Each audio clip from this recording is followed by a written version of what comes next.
Ok, pessoal, então boa noite. Vamos dar início aqui à nossa atividade de hoje, mais um webinário. Hoje com a convidada aqui a professora Cláudia Fontan, médica radiologista, com atuação na área de musculoesquelética e também na área de imagem dermatológica. Vocês já conhecem a doutora Cláudia, né? É de Recife. E hoje ela vai trazer um pouco aqui da experiência prática dela, né? Sobre casos de lesões das mãos. Então, vai ser uma aula muito prática, baseada em casos, e ela vai estar correlacionando os métodos e falando um pouco aí como é que foi o raciocínio dos casos. Então vai ser muito interessante, porque não é simplesmente só uma aula teórica, vai ser uma aula realmente prática aí do dia a dia com o material que ela trouxe aí, né, da casuística dela, tá bom? Então, é um prazer, Cláudia, estar mais uma vez aqui com você, né, e desejo aí uma ótima apresentação e pode ficar à vontade para começar. Ao final, né, pessoal, a gente deixa um espaço para as dúvidas aí, podem colocando no chat, e ao final a professora Cláudia vai fazer os comentários, tá bom? Então, muito obrigado mais uma vez por estar aqui com a gente e fique à vontade. Obrigada, Baeté, obrigada pelo convite, obrigada ter me deixado livre para escolher esse tema e de como falar. Realmente, mão e punho, eu tenho muito carinho por essas articulações e eu resolvi trazer aqui casos do meu dia a dia. Então, são todos casos meus e os casos que eu atendo com maior frequência. Né? Então, quando as pessoas começam a fazer ultrassom musculoesquelético, elas têm muito medo de fazer ultrassom de mão e punho, né? E pé, geralmente. Assim, eu faço ultrassom de articulações, mas faço só ombro e joelho. Né? Então, mão e punho sempre é delegado para o final do aprendizado. E aí, eu queria hoje que a gente pudesse desmistificar essa assombração que tem em cima de todas as articulações das mãos, né, das patologias que a gente vai encontrar nas mãos, e aqui, de fato, eu trouxe o que eu encontro no dia a dia, né, assim, a imensa maioria dos casos que a gente se depara no dia a dia, eu trouxe aqui para vocês. Então, eu compartimentalizei a aula, né, tumores, tendão flexor, polia, placa volar, ligamento, tendão extensor, banda sagital e corpo estranho. Quer dizer, parece um monte de coisas que a gente tem de aprender, né? Mas aí eu vou pincelar cada um desses e o que é que eu acho que é importantíssimo a gente ter em mente. Então, tendo tudo isso daí em mente, depois de hoje, a gente está apto a fazer um bom exame das mãos, né? Principalmente ultrassom, porque na mão, o ultrassom é sim um carro-chefe, né? O ultrassom das mãos é o método de imagem que vai resolver quase tudo de diagnóstico das mãos. Vamos começar com os tumores. Então, eu não vou falar de tumor ósseo, né? Não é a intenção, né? Tumor ósseo, eu precisaria de pelo menos umas 2 horas aí para falar de tumor ósseo. Eu vou falar de tumores de partes moles, o que é que mais comum a gente encontra na mão. Então, são esses 3, gânglion cístico, tumor de células gigantes e tumor glômico. Lógico, existe uma infinidade de outras coisas, né?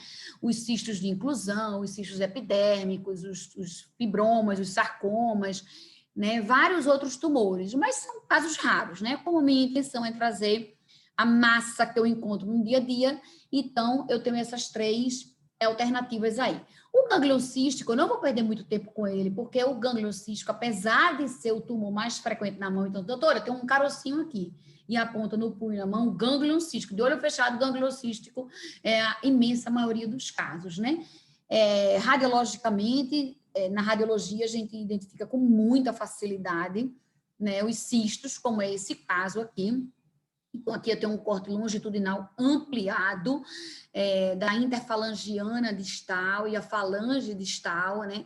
Aqui é com um transdutor de 15 MHz, então um transdutor bem ajustado. Tudo isso aqui é gel, então eu uso muito gel, né, para ver essas estruturas superficiais. E aí a gente se depara com esse cisto. Eu escolhi ele para trazer, só vou mostrar esse caso de cisto, né? A gente sabe que tem os cistos de polia, que são também super comuns, né? Mas eu escolhi esse cisto, porque toda vez que você se deparar com esse cistozinho, eu quero que a gente procure esse colozinho de comunicação, que é bem fino, com articulação interfalangiana. Então, é uma articulação degenerada, então a gente tem uma artrose aqui, e um colozinho de comunicação que vai explodir com essa imagem cística aí, periungueal. Então, ela é profunda, a prega proximal da unha, então aqui a gente tem a unha propriamente dita, né? A placa ungueal, o leito ungueal, a matriz ungueal, esse triângulozinho aqui mais ecogênico, né? Aqui a raiz da unha. Então, ela é superficial a essas estruturas. Nesse paciente, ela não causava nenhuma distrofia da placa ungueal visível, mas é comum essas lesões, quando grandes, elas causarem algum tipo de compressão e distrofia da unha. Então, eu peço uma atenção especial quando a gente se deparar com esse tipo de cisto. E outro alerta, se a gente não tiver essa grande quantidade de gel, a gente não vê esse cisto. Esse cisto passa desapercebido. Os tumores de células gigantes, né, eles só perdem em frequência para os gânglios císticos. Então, primeiro nódulo na mão. Doutora, eu estou com nódulo na mão, cisto. Segundo, tumor de células gigantes. E aí é muito frequente, né? Eu botei aqui a sinovite vilanodular focal, que há quem diga que são sinônimos, que são primos, né? Assim como da sinovite vilopigmentar, que a gente encontra nas grandes articulações. Então, isso é tudo da mesma família, né? E essa tumor de células gigantes nos dedos acomete mais mulheres na terceira e quinta década e é mais na face volar. Então, esse é um caso muito típico, né? Um paciente antigo de 2015, e ela chegou com esse nódulo, foi até o caso que eu coloquei no Instagram, chamando para a aula de hoje, né? Um caso muito típico. Então, uma tumoração elástica, indolor, de crescimento lento, numa mulher no dedo, o que é que a gente vai pensar? Tumor de células gigantes. Né? Então, assim, o diagnóstico clínico já é um diagnóstico muito estrito. E por que a gente faz tanto tumor de células gigantes no ultrassom? O que é que o ortopedista quer da gente quando a gente vê esse tipo de tumor? É dizer que é um tumor sólido? É dizer que é um provável tumor de células gigantes? Não, porque isso ele também já sabe, né? A gente vai ver nesses nódulos, certo? Geralmente são nódulos firmes, indolores, pode ter alterações sensitivas. Então, é muito importante que a gente saiba o que vai procurar e otimizar no laudo, o que é que a gente vai dizer, a informação, qual é a informação importante. Vamos ver. Então, chegou esse tumor, já fez essa hipótese diagnóstica, né? Tumor cis são os mais comuns. E aí, no ultrassom, mata essa charada na primeiro, segundo do exame. Então, aqui o exame, mais uma vez, o exame bem antigo, 2015, dessa mesma paciente, né? E aqui, olha que imagem caprichada. Então, eu tinha o tendão flexor, a gente vai aprender daqui a pouco que é o tendão flexor profundo, né? Que chega até a falange distal. Né? Aqui a gente tinha a interfalangiana e a gente tinha essa massa lobulada. Ela aqui não está documentado o Doppler, mas ela tinha uma pouca vascularização, que a maioria dos tumores de células gigantes, eles são pouco vascularizados, podem ser até muito pouco vascularizados ou até mesmo hipervascularizados, mas a maioria, ele é medianamente vascularizado. E me chamava a atenção que essa massa contornava o tendão flexor, ia bem para junto dessa articulação interfalangiana distal. Então, são esses detalhes que a gente tem que dar no laudo, né? Principalmente em massas grandes, que vai ser mais difícil uma ressecção completa e uma possível alerta para uma recidiva, né? Então, o que é importante de a gente saber é a relação com o tendão, a grande maioria vai ser com o tendão flexor, e às vezes, quando a gente consegue fazer uma manobra dinâmica, que a gente consegue ver que essa massa na movimentação do tendão, ela não acompanha essa movimentação do tendão, né? E outro dado importantíssimo é essa relação com o feixe vasculonervoso, sobretudo com o nervo interdigital, porque o tratamento é cirúrgico e a gente precisa alertar o ortopedista dessa relação. O raio-x não vai ajudar muito, mas ele é sempre o primeiro exame, né? Até porque a gente precisa excluir alguma patologia óssea aí. Mas o tumor de células gigantes, em 10 a 20%, ele pode causar um remodelamento, não é uma erosão, é um remodelamento ósseo. No raio-x, a gente só vai ter mesmo esse aumento de partes moles, né? Aqui uma outra paciente, mas a imagem muito semelhante, o tendão flexor e a lesão, dessa vez mais circunscrita, né? Menos lobulada. Na ressonância magnética, né? Então, assim, o ultrassom, ele é o fim da linha, na imensa maioria dos casos, né? Mas a ressonância, ela ainda é pedida, ou talvez o ortopedista talvez entenda melhor, vendo o exame de ressonância para um planejamento cirúrgico, né? E aí, às vezes, o laudo do ultrassom não foi muito taxativo, e aí a ressonância tem essa intenção de ajudar. Então, aqui a gente tem um coronal T1, né? A gente tem uma lesão, ela pode ser hipo ou iso no T1, é uma lesão iso ou heterogênea, com áreas de hipersinal no T2, Aqui a nossa lesão que a gente já mostrou, né? Eu só virei ela para ficar semelhante à imagem da ressonância. E aqui o raio-x que a gente também já viu. Esse aqui, uma outra paciente, né? Ela era a mesma coisa, olha que massa lobulada, né? E a massa tendia para vir para a face extensora, né? Aqui o tendão, tudo isso aqui era tumor. Olha como ele era ricamente vascularizado. Aqui, a mesma paciente, na ressonância também, a ressonância dá menos essa forma lobulada que a gente vê no ultrassom, né?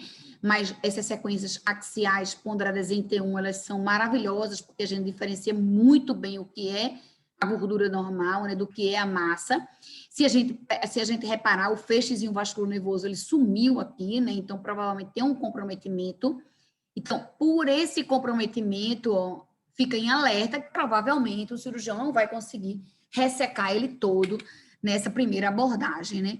É normal, assim, é comum, né? É comum a gente ter umas áreas de hipossinal, porque como ela é da família das sinovites vilonodulares, ela pode ter depósito de hemosiderina e dar esse hipossinalzinho aí, aumenta muito mais a nossa confiança em fechar o diagnóstico como tumor de células gigantes. Então, aqui mais uma vez o caso dela, né, a ressonância bem caprichosazinha. E essa paciente, ela foi submetida à cirurgia e não foi, assim, com poucos dias depois, ela já sentia, na verdade, né, essa lesãozinha pequena aqui. Mas a gente já sabia, né, tem aquela massa tão grande, tão lobulada, tão junto do feixe vasculonervoso, então já era previsto, né, isso até o ortopedista até mais confiante de dizer à paciente que provavelmente ele não vai conseguir tirar tudo. Então, isso é uma informação importantíssima.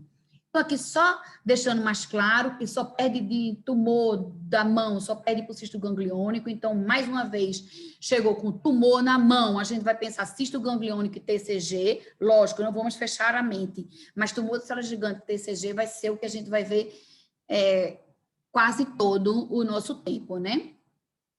Lembrar também que ela é prima desses outros tumores, né, de células gigantes tendinossinovial ou da sinovite nodular pigmentada, né, que é das articulações maiores, joelho, por exemplo. O tratamento vai ser um tratamento cirúrgico, né? O problema é que quando ele é tardio, e às vezes eu já vi tumor de células gigantes bem grande, bem gigantes mesmo, porque é indolor, né? O paciente sabe que está ali, disseram ele que é mole, então não é câncer, e aí vai ficando, e isso vai, na verdade, dificultando um planejamento cirúrgico adequado no futuro. Lógico que o histopatológico é quem vai definir o diagnóstico, mas a gente já viu que ultrassom e ressonância se aproximam muito. Aqui um aspecto do intraoperatório, né, da peça mesmo cirúrgica. Vamos falar um pouquinho de tumor glômico. Eu vou ser um pouquinho apressada, porque eu quero mostrar muita coisa. Então, para eu conseguir mostrar muita coisa, eu vou correr um pouquinho, certo? Mas vocês vão colocando aí no chat, eu vou de vez em quando estar olhando o chat. Se quiserem que eu pare em algum slide ou que a gente transcorra alguma discussão, pode ficar à vontade. Então, ou também chamado de glomangioma, né? Também em mulheres, na quarta e quinta década, 70% ocorre nas mãos. Gente, então não é 100% ungueal. Tumor glômico é exclusivo do leito ungueal? Não. Ele é muitíssimo mais frequente no leito ungueal. Mas vamos ficar atentos que pode acontecer em outro local, né? Então, chegou esta paciente, né? Ela sentia uma dorzinha exatamente nesse local. Então, era uma dor, e essa dor piorava com o frio, né? E vocês conseguem perceber essa manchinha aqui, ó, meio lilazinha, azulada, ó, quando a gente amplia, tá vendo? Então, esse era o ponto extremamente doloroso. Quando é assim, fica fácil para todo mundo, para o radiologista e para o ortopedista que vai operar. É certeiro aí, né?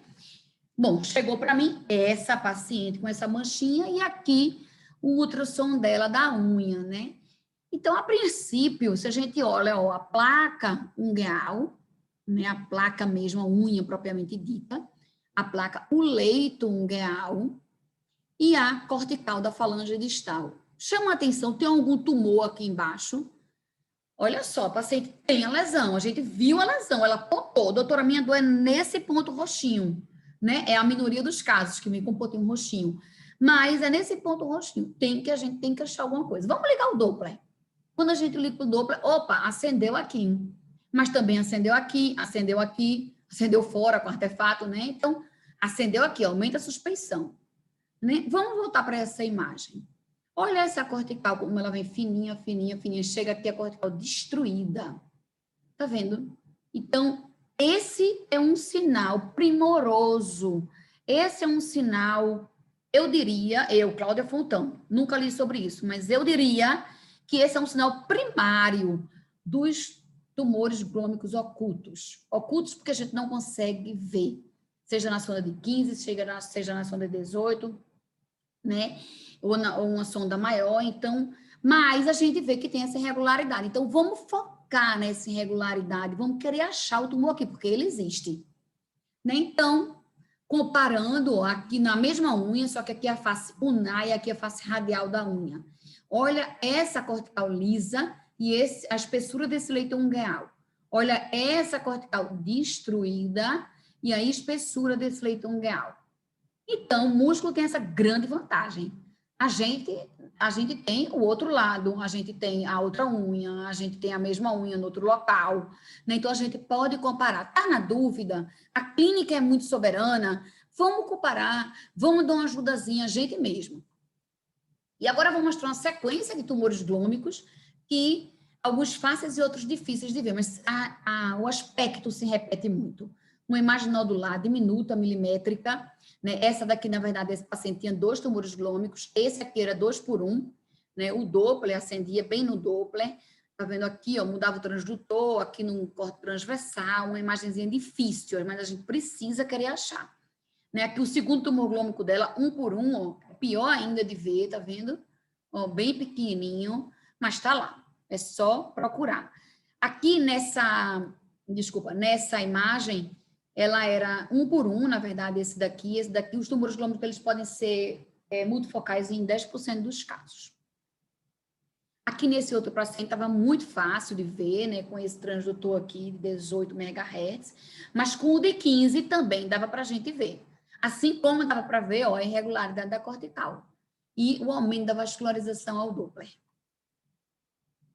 Esse paciente aqui, ele fez uma ressonância, né? E na verdade foi o contrário, ele já começou com a ressonância e depois fez o ultrassom, né? A ressonância não foi muito convincente, viu esse foquinho aqui no axial, densidade de prótese com saturação da gordura, então viu um foquinho diminuto, né? Com o gadolínio acendeu um pouquinho, mas aí no laudo não ficou muito definido, né, na hora que a pessoa laudou, e aí veio o ultrassom. No ultrassom realmente não deixa dúvida, o ultrassom é gritante, sobretudo com essa sonda de 18.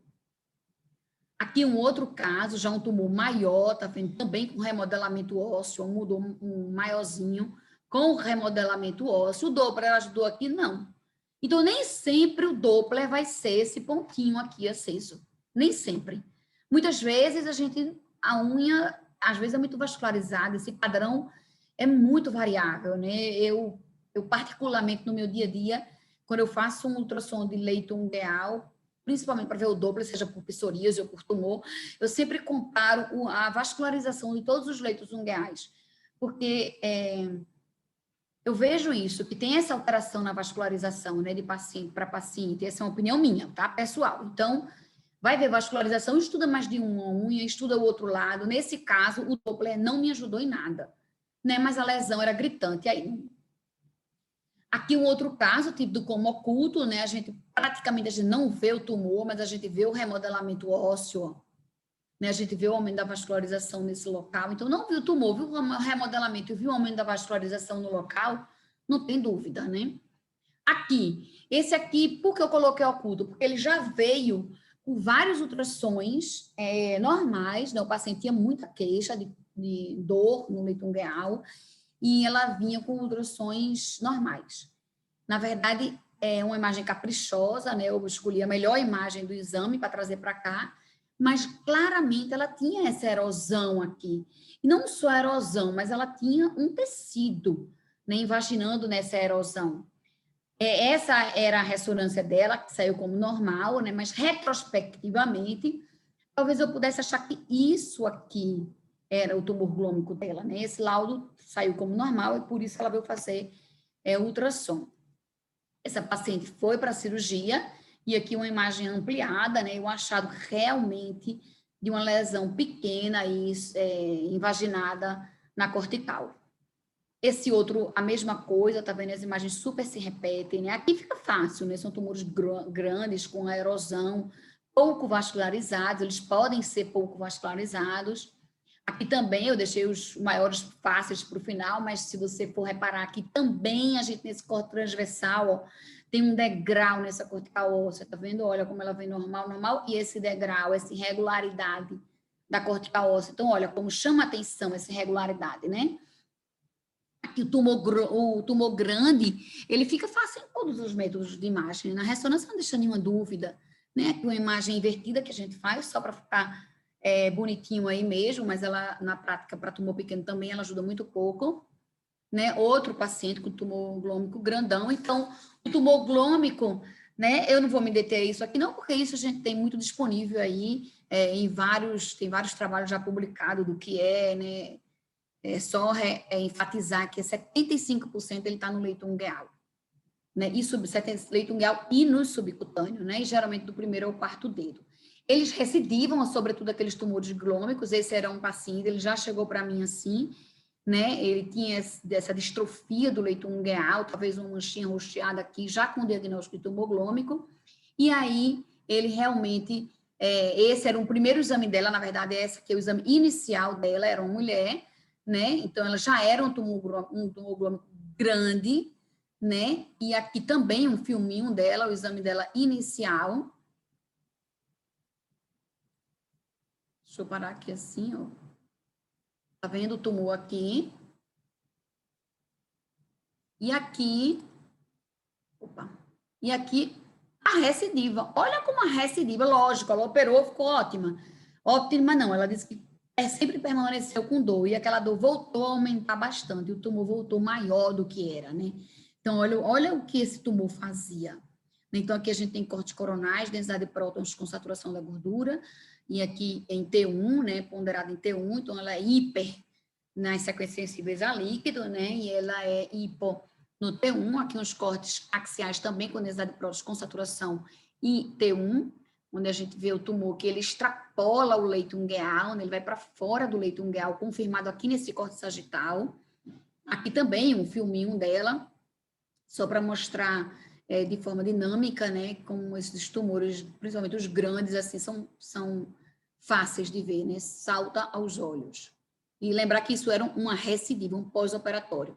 Aqui o ultrassom dessa paciente com recidiva, uma massa enorme, né, com erosão, extrapolando o leito ungueal, muito vascularizada, e ela foi para uma nova abordagem.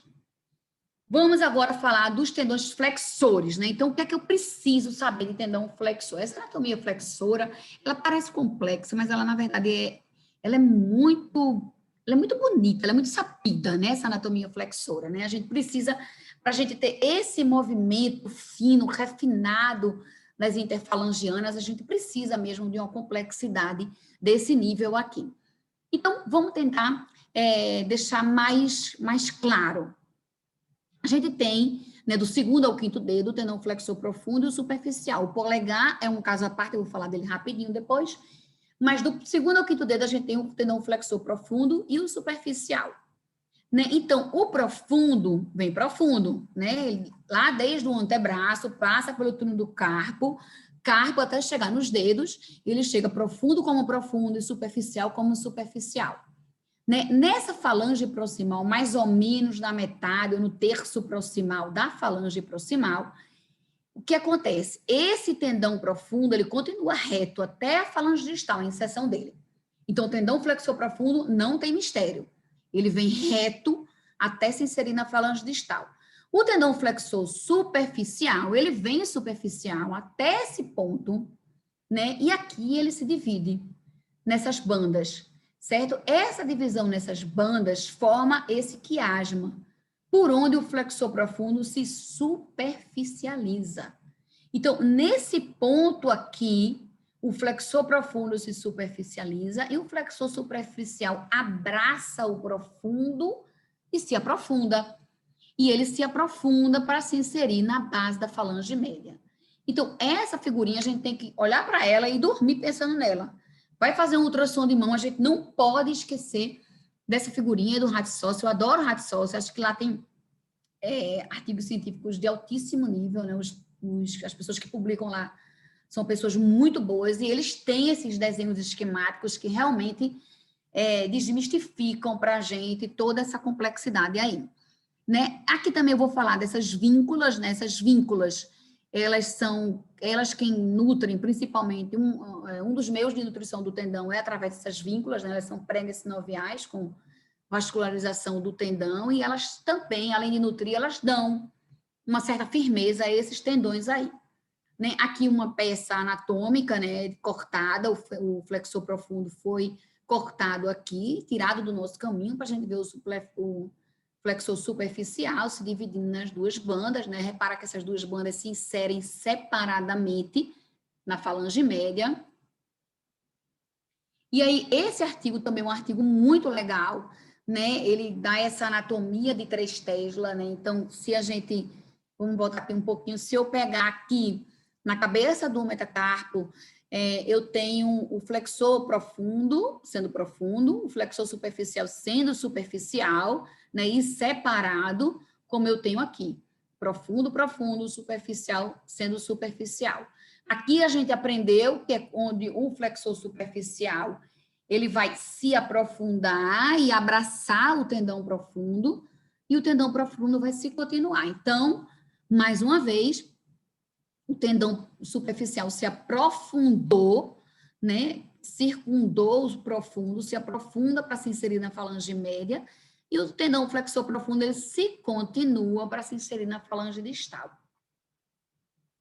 No ultrassom, a gente consegue ver isso no ultrassom, né? Aqui está um paciente com tenossinovite. No paciente com tenossinovite, né, eu estou mais ou menos aqui nesse ponto, onde o tendão superficial está se dividindo nas bandas, né? E daqui ele vai abraçar o tendão profundo e se inserir na falange. Né? Então, no paciente com tenossinovite, fica realmente muito fácil no ultrassom de a gente ver. Mas no paciente sem tenossinovite, ó, nesse dedinho sem tenossinovite, a gente também consegue ver, né? Essas zonas, elas são super importantes de a gente conhecer, né? A depender do ortopedista com quem a gente trabalha, né? Lesão na zona 1, na zona 2, na zona 3, 4, 5, né? Eu, na minha prática, geralmente, eu não coloco isso, né? Eu topografo com os reparos anatômicos, mas quando são lesões na zona 2, eu costumo dizer, botar assim entre parênteses, que é zona 2, né? Porque a zona 1 é uma zona das interfalangianas distais. A zona 2 é essa zona da interfalangiana, ou da falange proximal e da metacarpofalangiana. Né? Então, lesão aqui, a gente vai ter um déficit de flexão da interfalangiana distal.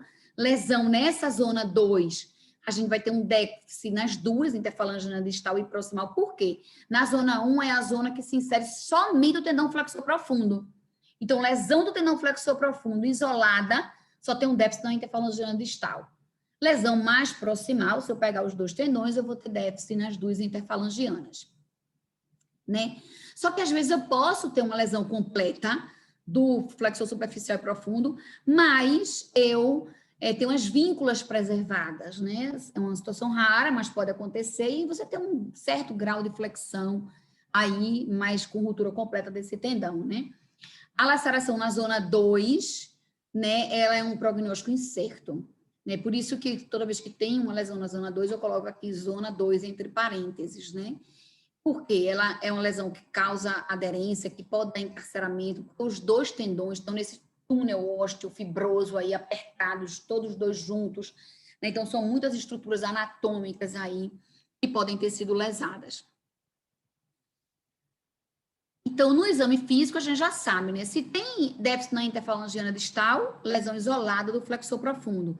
Se tem déficit na interfalangiana proximal e distal, pode ter lesão conjunta. Né? Nesse paciente aqui, a gente tem uma faca, né? O paciente se cortou com a faca. Então, uma lesão bem caprichosa. Vê, se eu estou na falange média, né? Eu estou aqui na falange média, e eu tenho uma lesão só superficialzinha aqui, nesse tecinho proximal.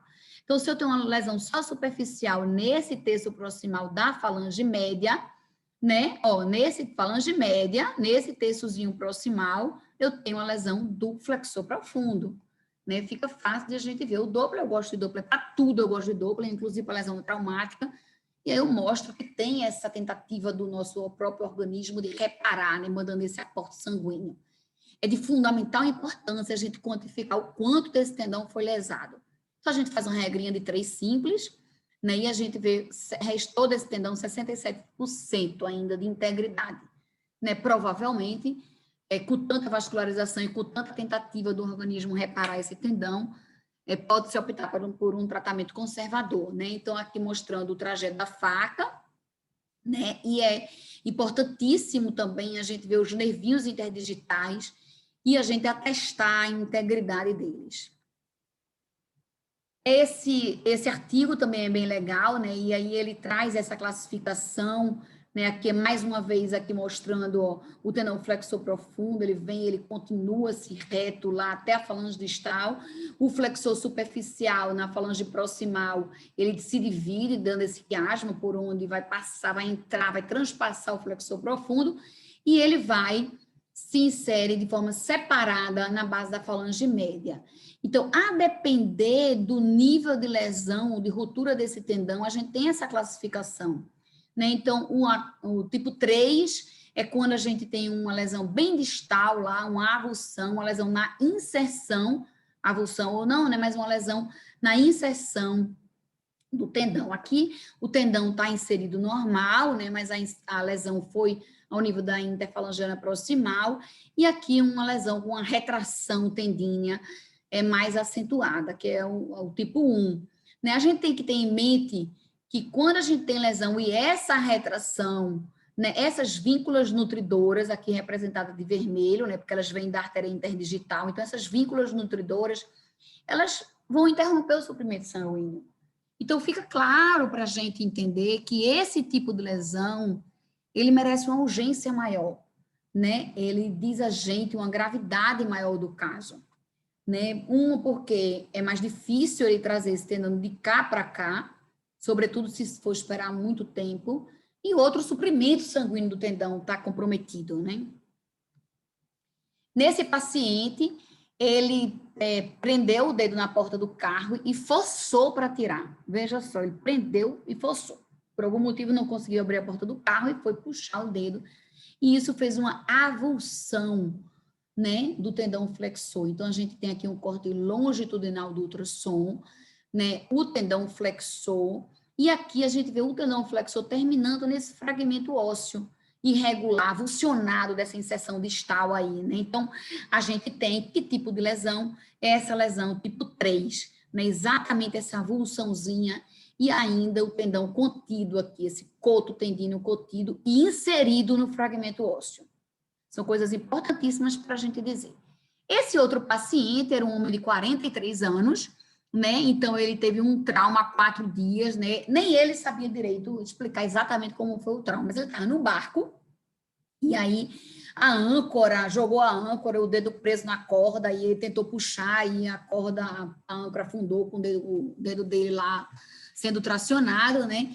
E na solicitação já veio fratura e lesão do tendão flexor profundo do quarto quirodáctilo esquerdo. Já veio na solicitação. Ora, se já veio na solicitação com o exame físico, o que o ortopedista quer de mim? Então, já trouxe o ortopedista, já tinha feito esse raio-x lá e já mandou o paciente com esse raio-x fazer ultrassom. Né? Então, o que a gente pode? Tem a dica de que é no quarto dedo, né? Então, aqui o quarto quirodáctilo, né? E tem uma dica aqui, ó, fratura. Então, se a gente olhar com muita atenção, a gente consegue ver uma rarefação óssea aqui, né? Nessa incidência anteroposterior. E aí, no perfil, fica fácil, né? Ficou gritante que esse tendão foi avulsionado da sua inserção. Então, se a gente olhar aqui, olha essa esclerose, né? Assim, esse osso aqui subcondral aqui desaparecido, né? Essa rarefação, justamente porque esse fragmentozinho saiu daí do lugar. Então, a gente começou com ultrassom, né? Na verdade, Esse paciente veio com pedido de ultrassom e ressonância, fez o mesmo de ultrassom e ressonância, né? Mas vamos ver se a ressonância ajudou em alguma coisa, viu, minha gente? Então, ó, tem o tendão flexor profundo, né? Lógico que eu estou na falange distal e falange média, né? O tendão flexor superficial ficou ancorado por aqui, não está mostrado nessa imagem, né? Mas ele se inseriu aqui, de cada lado desse tendão flexor profundo. Então, o profundo veio e eu vi esse fragmento ósseo, que eu até medi o fragmento ósseo, a irregularidade dessa cortical óssea aqui, né? Mais uma vez um tipo 3. Né? Mas o que eu quero mostrar nesse caso era porque eu vi, ó, e esse triângulozinho aqui? Né? Isso era o tendão que se continuou e esse fragmento ósseo, né? Então, na verdade, eu interpretei isso como sendo um hematoma, né, periosteal, porque o periósteo foi arrancado aí. Então, um hematoma periosteal, irregularidade da cortical e o tendão preso aqui, né? Na ressonância, me lembrei total. Nesse paciente, fez ultrassom, mas eu não falei da placa volar. Eu não falei da placa volar nesse paciente. Me encantei com a imagem, gravei, salvei, flori. E aí o ortopedista ligou, olha, e a placa volar? Eu digo, eita, meu Deus, a placa volar. Eu disse, eu vou pedir uma ressonância. Eu já queria ressonância, eu vou pedir essa ressonância. E aí veio, na ressonância, a gente tem aqui essa imagem sagital, densidade de prótons com saturação da gordura, né, perfeita para a gente ver lesão. Então, a gente tem o tendão flexor profundo, foi reto lá, né, e aí avulsionado, né, aqui a placa volar íntegra, tá vendo o fragmentozinho da cortical avulsionado, o hematomazinho, nesse videozinho também a gente, é o mesmo achado, né, eu vou acelerar ele um pouquinho, perdeu um pouco a resolução, não foi aqui no vídeo, então aqui mais uma vez, ó, a gente vê o tendão aí, e a cortical rompida, né, avulsionada aí, então o tendão e a cortical lá avulsionada. Vamos seguir. Esse caso não é meu, esse caso é desse artigo aqui, né, mas é um caso belíssimo, né, com essa retração importantíssima aí desse tendão, então exatamente uma classificação grau 1, o tendão é novelado aqui, todo retraído, né, esse paciente aqui, que foi o meu paciente da âncora, né, e do Marco, ele foi operado, né, e aqui a imagem que o cirurgião, o doutor André, ela mandou para mim, muito didática, né, a foto da cirurgia dele, e esse é o paciente depois da cirurgia. Então, aqui ele mesmo fazendo a manobra dele, fecha completamente a interfalangiana distal, ou seja, recuperou 100% a função desse tendão. Esse outro paciente, né, então aqui um caso complexo, porque ele teve uma fratura cortante, né, em 2018, realizou 2 cirurgias, uma em 2018 e uma em 2019, e veio para mim em 2019 com déficit de flexão do segundo quirodáctilo. E aí o ortopedista perguntou, olha, vê aí se tem aderência, lesão do tendão flexor profundo, tu prefere que peça ultrassom ou ressonância? E aí, né? E aí ultrassom, né, minha gente? Porque principalmente se é aderência. Então, se eu falo em aderência, quer dizer, eu falo de perda da movimentação do tendão. Então, o ultrassom dá muito show nisso. Não era o caso desse paciente. Então, era uma lesão na zona 2, né, que é a zona que a gente já viu, que é a zona que mais dá problema, que mais complica. Então, aqui nesse ponto proximal, no metacarpo, eu vi o tendão flexor superficial, íntegro, né, e o tendão flexor profundo, hipoecóico, heterogêneo, né, já alguma coisa esquisita já tinha aí.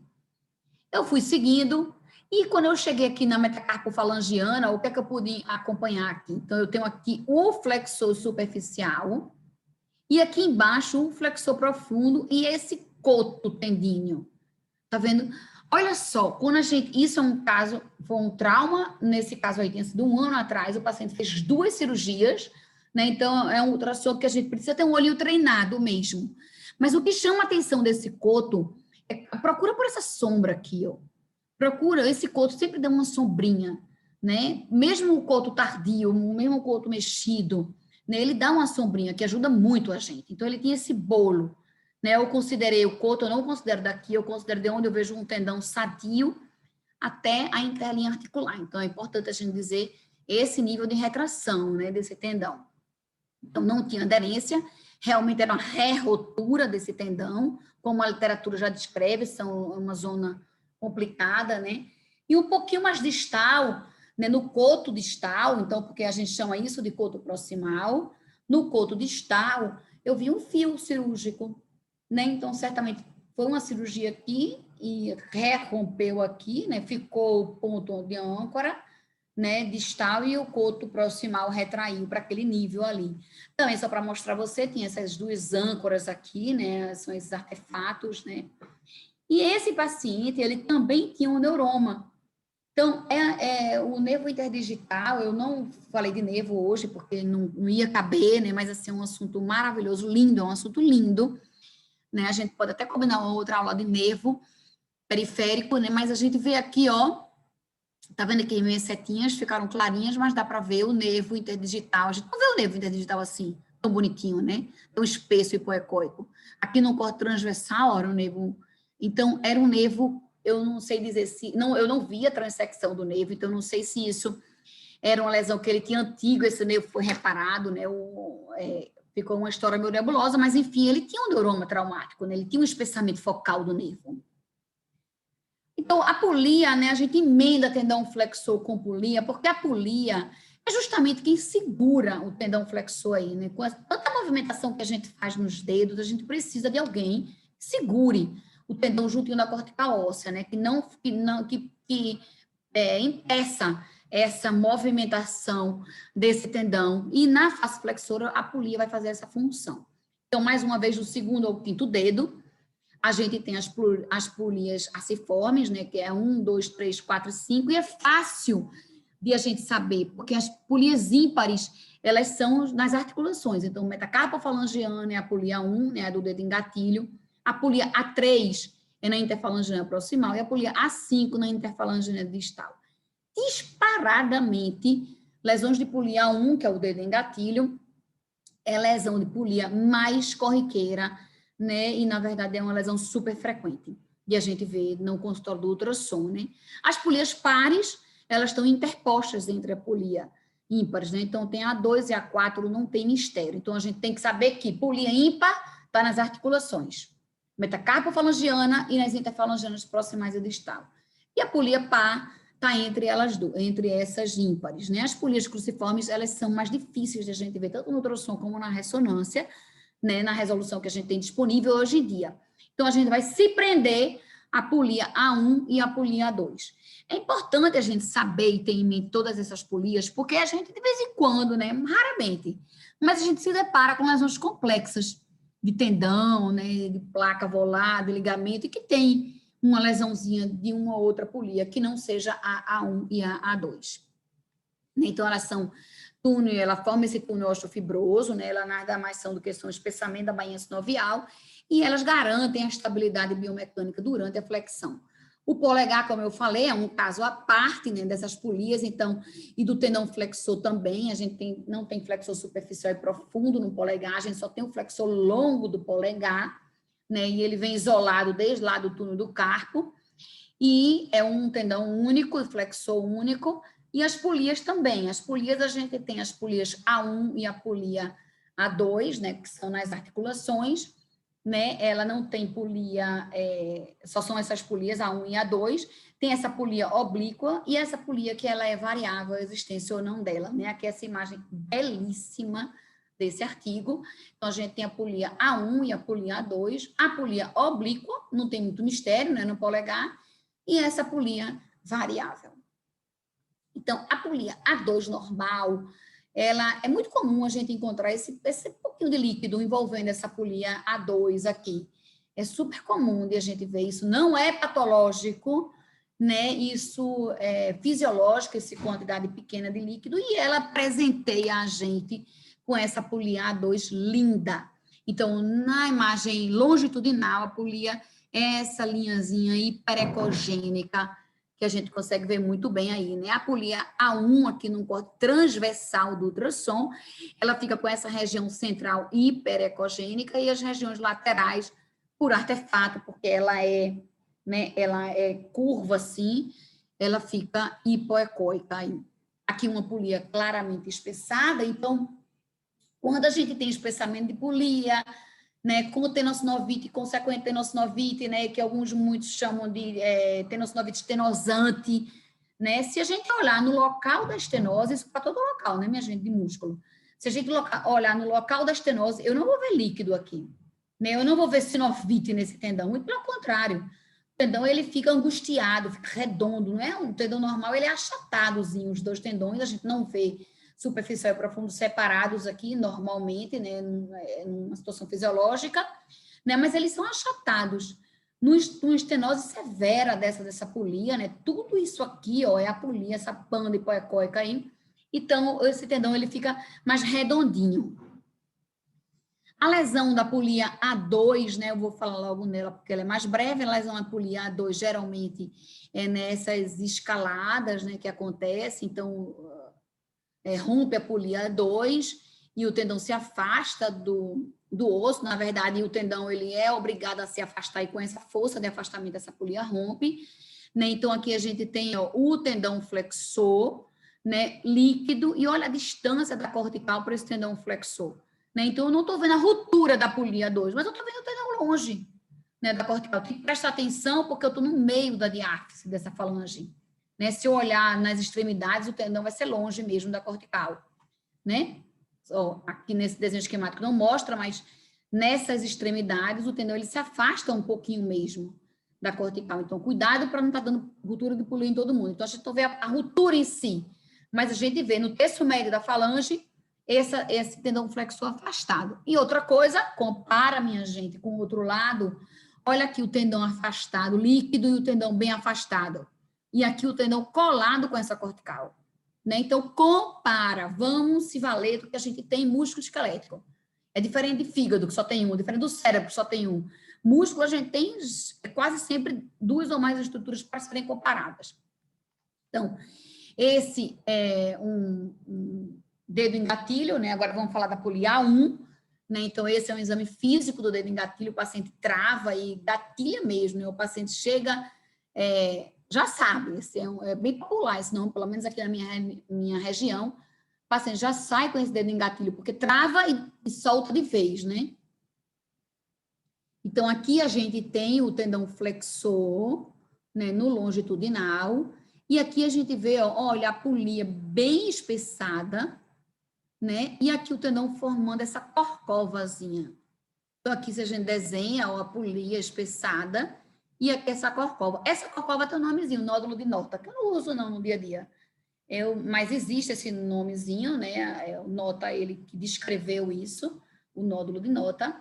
Né? Aqui a gente tem a polia normal, né? Ela é bem fininha aqui, ó, essa linhazinha hiperecogênica, né? Essa polia normal.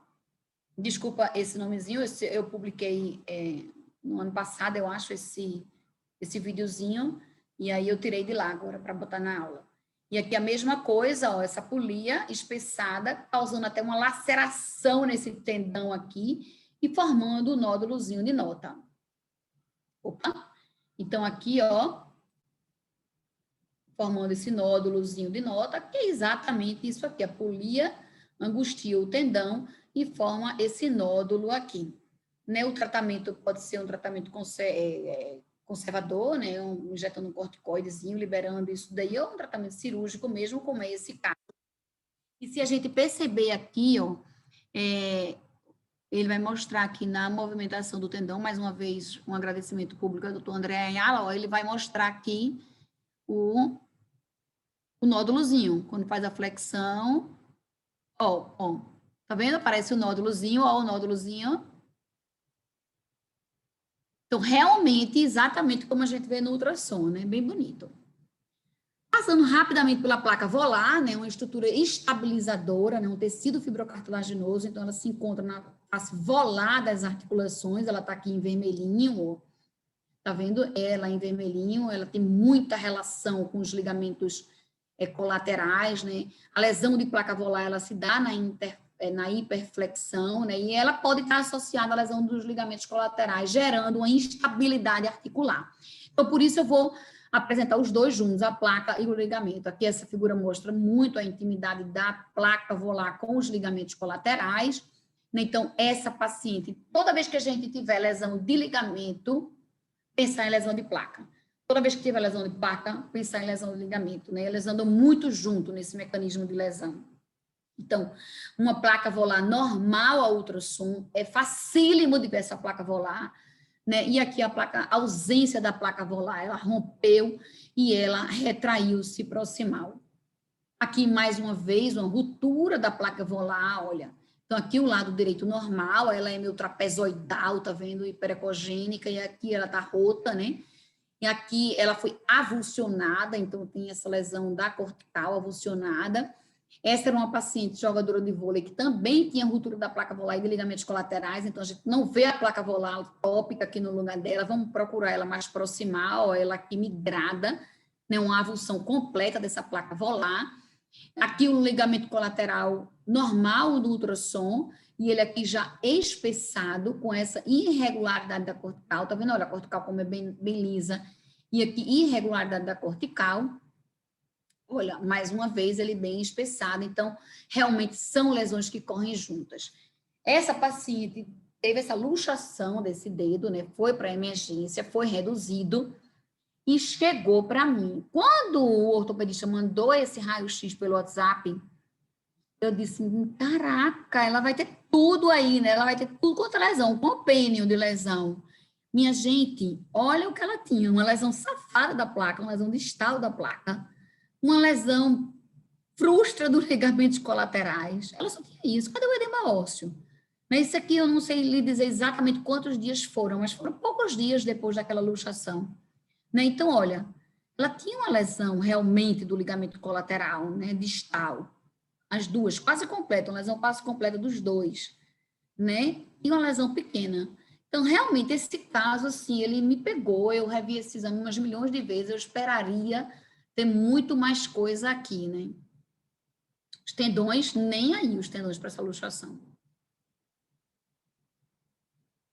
Aqui, a outra jogadora de vôlei, também a mesma coisa, com ruptura da placa, lesão de ligamento, aqui tinha ressonância também dela, né? Então, ela tinha essa lesão de placa aqui, com a lesão de ligamento também vista na ressonância, no ultrassom também, ó, a placa avulsionada, né, fragmentada, aí, o ligamento colateral também rompido, né, ou seja, o ultrassom não deixa a desejar em nada para ressonância, né, na maioria das vezes, viu, assim, a gente precisa, o que no começo, eu fazia muito no começo, né, todo ultrassom, veio ultrassom para um cisto no punho.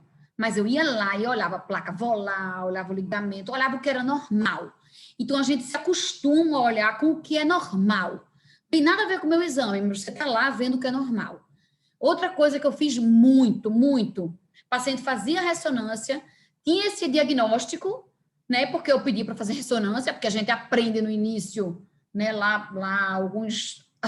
quase 2 décadas atrás, você aprende que ressonância é padrão ouro, né? E aí vai logo para a ressonância. O que eu fazia, eu pegava esse paciente da ressonância e olhava ele no ultrassom, né? Pertinho lá da Lucila, onde eu trabalho, a ressonância do ultrassom, e eu tenho essa facilidade, né? Eu tenho essa liberdade de tirar o paciente da ressonância e colocar no ultrassom. Então, ajudava muito o paciente e ajudou muito na minha curva de aprendizado de ultrassom, né? Então, de modo que hoje, se você perguntar a mim, Cláudia, para ver melhor, placa volar, é ultrassom.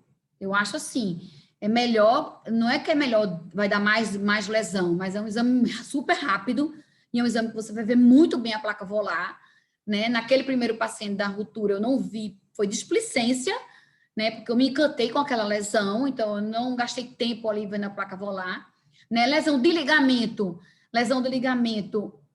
o ultrassom consegue ver, sim, muitíssimo bem, né, mas quando tem lesão de ligamento, a gente tem que procurar outros achados e a ressonância ajuda.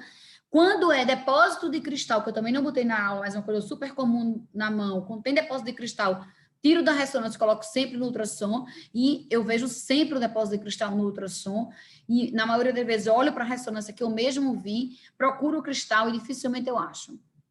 Né? Então, vamos seguir. É importante a gente ver, porque o tratamento vai depender dessa lesão conjunta de placa e ligamento e de instabilidade ou não da articulação. Né? Então, tendões flexores, não vamos ver só tendão flexor, a gente tem que ver polia, a gente tem que ver placa volar e a gente tem que ver ligamentos colaterais. Né? Para fechar o ligamento colateral, a gente não pode deixar de falar do colateral ulnar, tão famoso do polegar, né? Ele não só tem a lesão aguda, né, por um trauma agudo, né, por uma força em abdução, como lesão crônica, né? Então, pacientes que fazem muita abdução com peso cronicamente, como pessoas que lidam muito com crianças pequenas, né, bebês.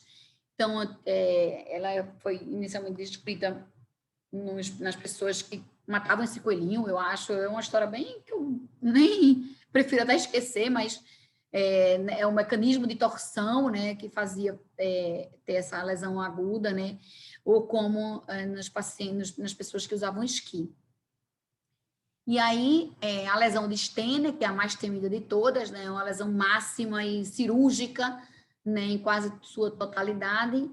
Quando vem lesão do ligamento colateral ulnar, a grande preocupação e a nossa função é dizer Stener ou não, né? Isso muda 180 graus a conduta, né? Então, a lesão de Stener é uma lesão que não só tem do ligamento colateral, mas é essa aponeurose adutora que ela se interpõe aí nesse fragmentozinho.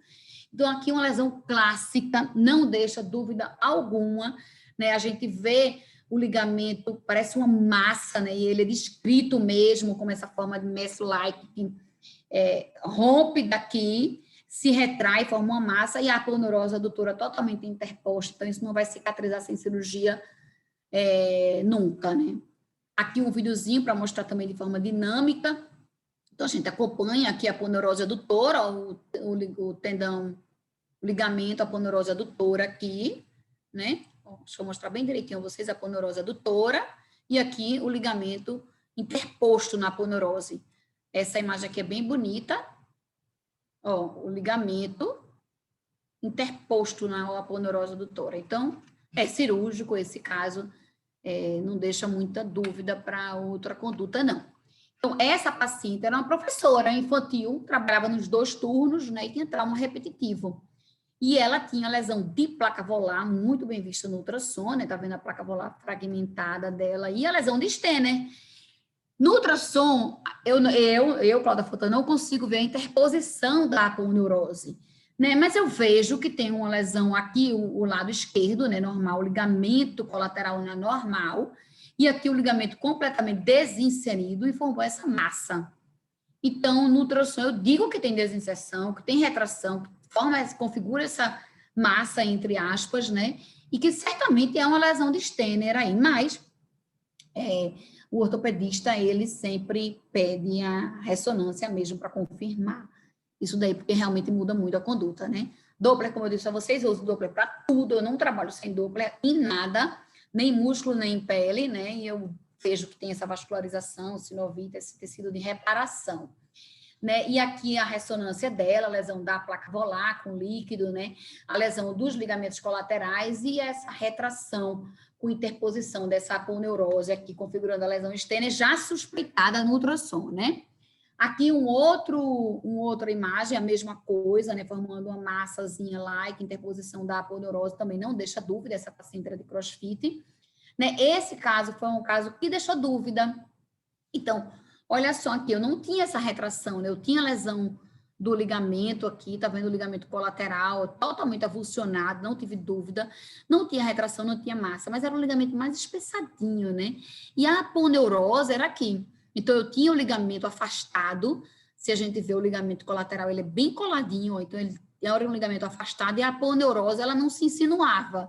Mas eu acho que ela vai se insinuar, entendeu? Mais um movimentozinho dessa paciente, ela se insinua. E aí é isso que eu troquei a ideia com o ortopedista. Não consegui ver, não consegui flagrar, fechar uma lesão de Stener, mas para mim é uma lesão de Stener funcional, digamos assim, né? Que só para mostrar um normal, como os ligamentos são bem coladinhos, né? Ou bem coladinhos, a aponeurose, né? Esse caso também é meu, do menino, eu vou mostrar o caso todo mais tarde, mais na frente, né? Então, aqui é o videozinho dela, eu vou passar, porque a gente tem muita coisa para ver. Tendão extensor.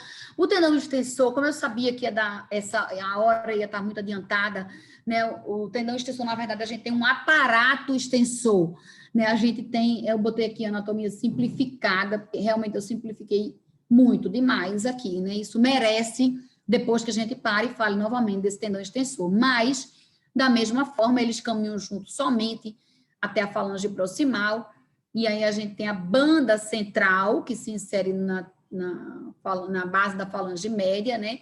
E as bandas laterais, que vão até a falange distal. Então, vai até a falange distal, só para a gente fixar. Tendão flexor profundo, né? Quando a gente está falando de tendões flexores, e quando a gente está falando do aparato extensor, são as bandas laterais, que vão até a falange distal. Então, vão até a falange distal, vou repetir várias vezes para todo mundo sair daqui sabendo disso. Vai até a falange distal, as bandas laterais e o flexor profundo. Então, também é dividido nas zonas flexoras, né? Aqui a gente destacando que tem as lesões mais comuns, né? Que é o dedo em martelo, que é a lesão da zona 1, né? E na zona 3, a lesão em botoeira, né? Aqui da banda central e aqui do tendão extensor terminal.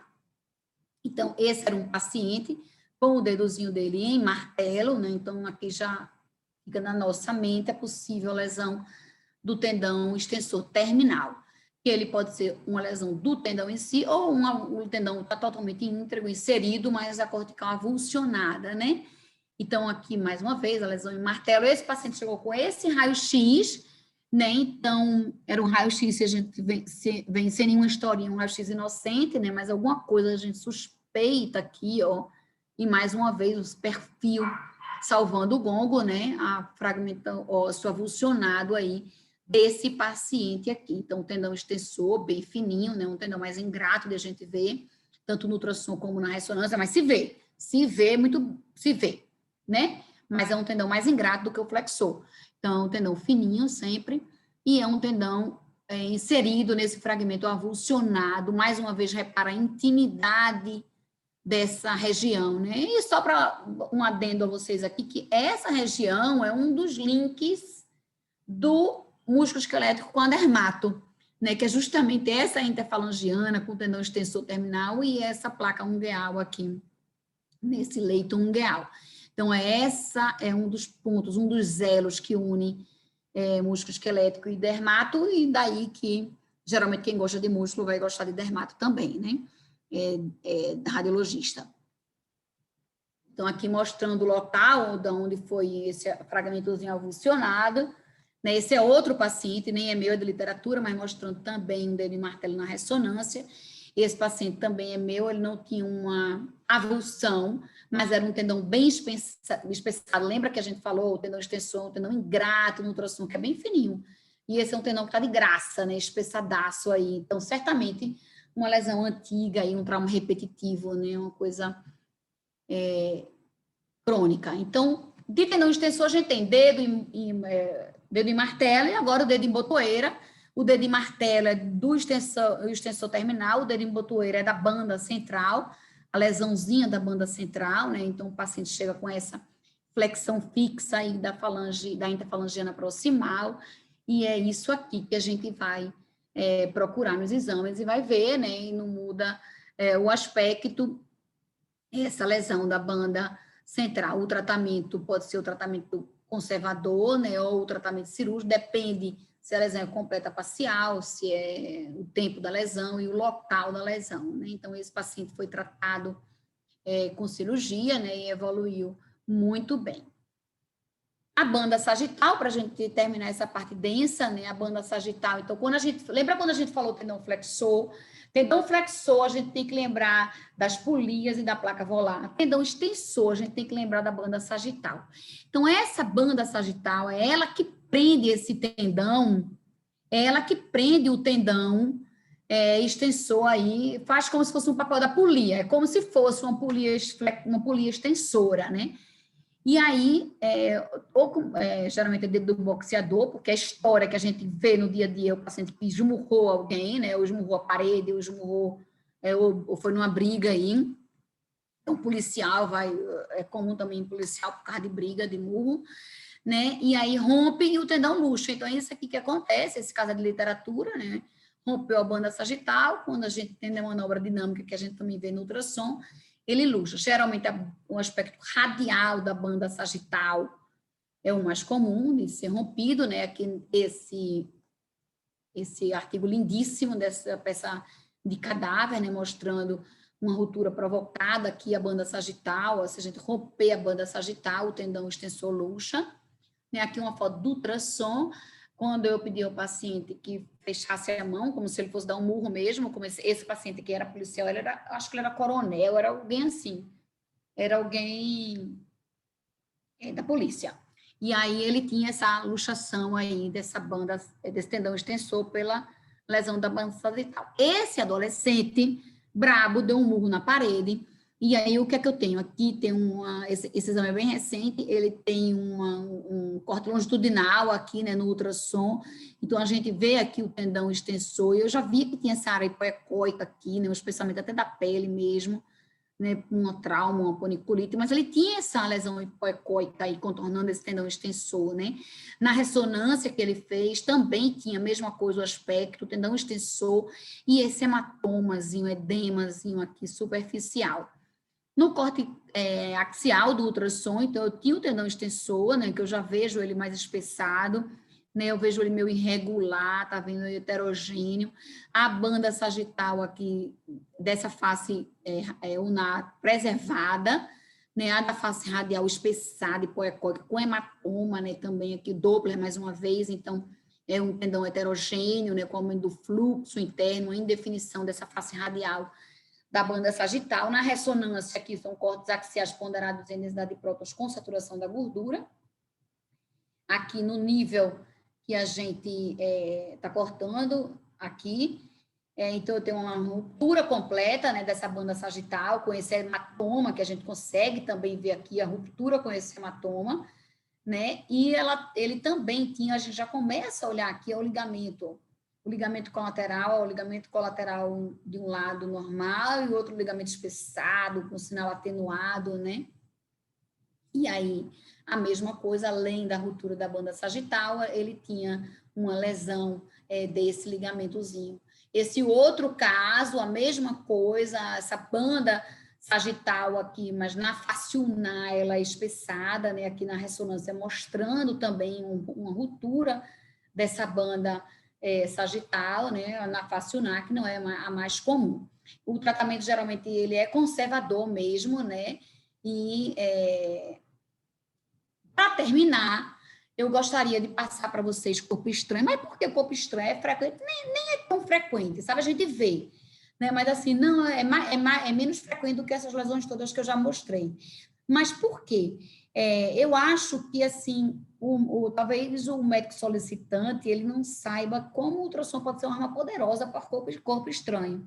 Né? Eu sou, assim, completamente encantada com o corpo estranho. Eu tenho muito no pé. Felpa, ouriço do mar, né? Eu tenho paciente, espinha de peixe, um peixe tinanquim perigoso que tem aqui, e aí eu tenho muito corpo estranho, né? E o ultrassom é assim, esplendoroso. Então, aqui a gente tem uma madeirazinha, um felpazinho da madeira, ó. Só é isso aqui, minha gente, tem esse edema, toda essa celulite, né? Esse paciente, ele disse que tirou o pedaço de madeira, né? Poxa, a imagem ficou tão pequenininha aqui, desculpem. Mas olha, aqui, ó, tá vendo? É só essa areazinha, esse pedacinho de nada. Lógico, no exame dinâmico fica mais fácil a gente se convencer, né?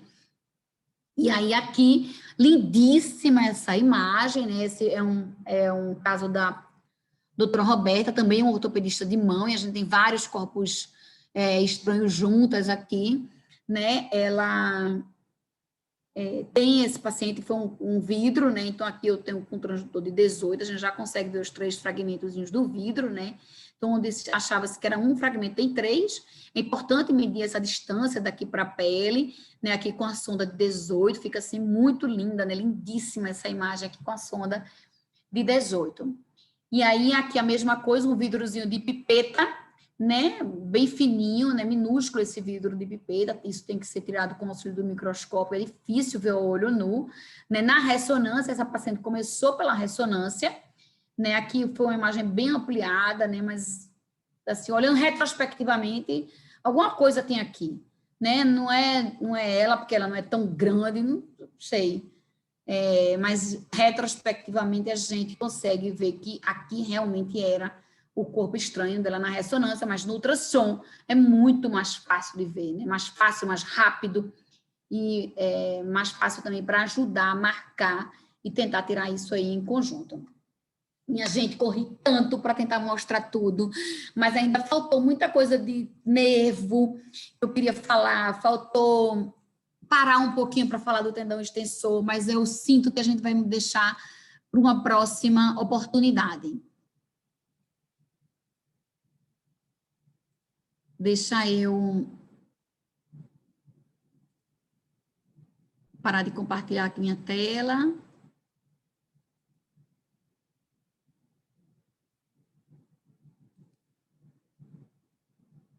Bora ver no chat.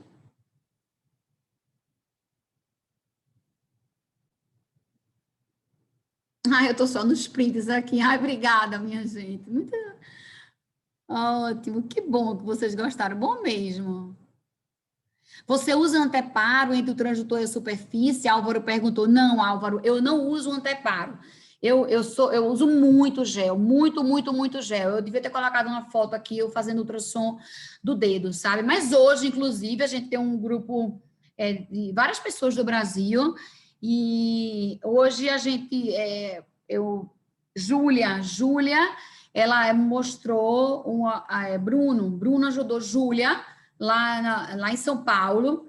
Aí eles, Bruno, se Bruno tiver aí, me permite dizer, né? Mas a ideia foi tão maravilhosa, ele colocou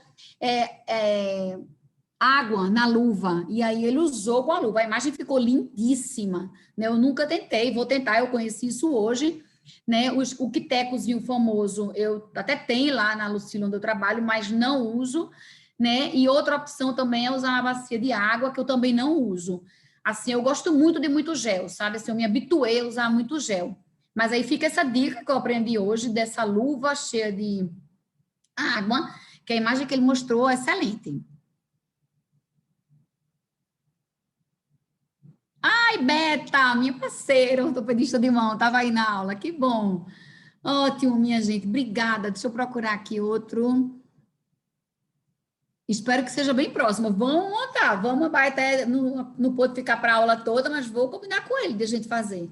Ó, Quiteco de luva, Vanessa, exatamente. Vanessa, minha colega, assim, do grupo. Exatamente, o Quiteco de luva. Ficou lindo, ficou bem bonito, né? Que bom que vocês gostaram, fico super feliz. Dá um trabalho, mas ter esse retorno de vocês foi muito bom.